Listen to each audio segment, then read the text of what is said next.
Good evening. My name is John Farmer. I am the director of the Miller Center for Community Protection and Resilience at Rutgers University in New Jersey. On behalf of the center and our partners at the International March of the Living, I want to welcome everyone tonight to this evening's commemoration. We meet tonight at a difficult time, seeking what the International March of the Living is uniquely capable of providing. But unlike the prior 3+ decades of the march, we're not physically in Poland. We will not join with thousands of young people from all around the world in marching from the labor camp of Auschwitz to the death camp at Birkenau to commemorate innocent suffering and rededicate ourselves to banishing hatred. This year is different. This year, for the first time, we can't go. Individual life in our world has become suddenly very vulnerable. People are dying alone in the thousands. Families are saying goodbyes over FaceTime, mourning in solitary. Living rooms where people should be sitting Shiva sit empty. Families are holding memorial services in empty chapels. The Miller Center at Rutgers University, which I direct, is dedicated to the protection of vulnerable populations. We have assisted vulnerable people in areas as diverse as Whitefish, Montana, and Malmo, Sweden, Chicago, Illinois, and Molenbeek, Brussels, Belgium. And we've assisted faiths as diverse as Judaism, Islam, Sikhism, and Christianity. Yet we find ourselves overwhelmed today by the sheer scale of the world's vulnerability. We've lost as many people in New Jersey as we have in 9/11, and the number is growing. Indeed, the whole entire world population is vulnerable existentially in a way it never has been before. That's why I'm so grateful for our partnership with the International March of the Living and the opportunity tonight. The march each year takes an unflinching look at human horror and genocidal hate, and by embracing this past truth, inoculates our youth against its reemergence.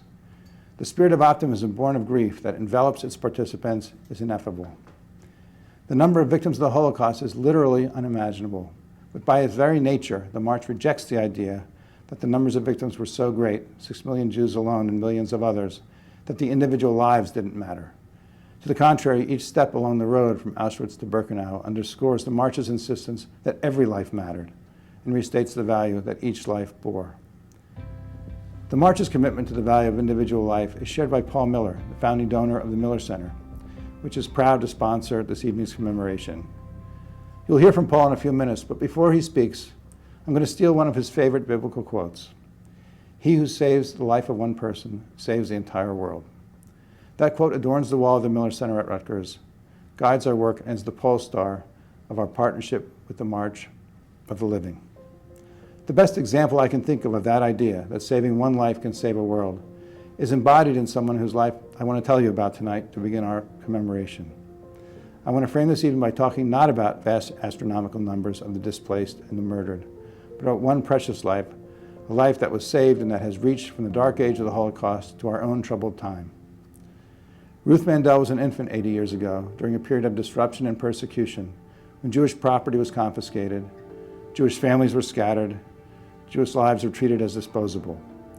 In the ghettos and the camps, epidemics of diseases like typhus and dysentery were allowed to rage virtually uncontained. Millions died untreated. When Ruth's parents fled her native Vienna, they boarded a ship called the St. Louis and set sail, they hoped, for a new life in America. There's a photo of them aboard that ship, holding infant Ruth. It hangs in the Holocaust Museum in Washington, D.C. The ill-fated St. Louis voyage was turned away in New York and other ports. Rejected by the New World, it had to return to the Old. Many of its passengers, their dreams of freedom dashed, perished in the camps where Ruth lost many members of her extended family.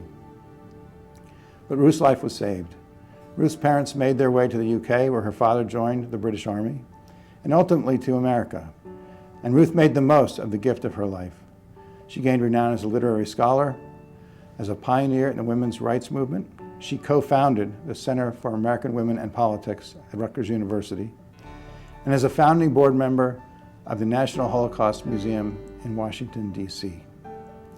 For the past quarter century, as director of the Eagleton Institute of Politics, she has devoted herself to the advancement of the democratic values that are the antithesis of the forces her family fled: Nazism, racism, sexism, hate, and the strongest antidote we have to genocide. We are proud to have her as a member of the Miller Center's Advisory Committee. But more than that, she has devoted herself with no fanfare to hundreds, if not thousands, of individual people she has come across in her life, worrying about our welfare, questioning our priorities, correcting everything from our eating preferences to our grammar, and being, as I once told her, more interested in my life than I was in myself. Being, in short, in the best tradition of the Jewish mother, a caring person. And that's the point, isn't it?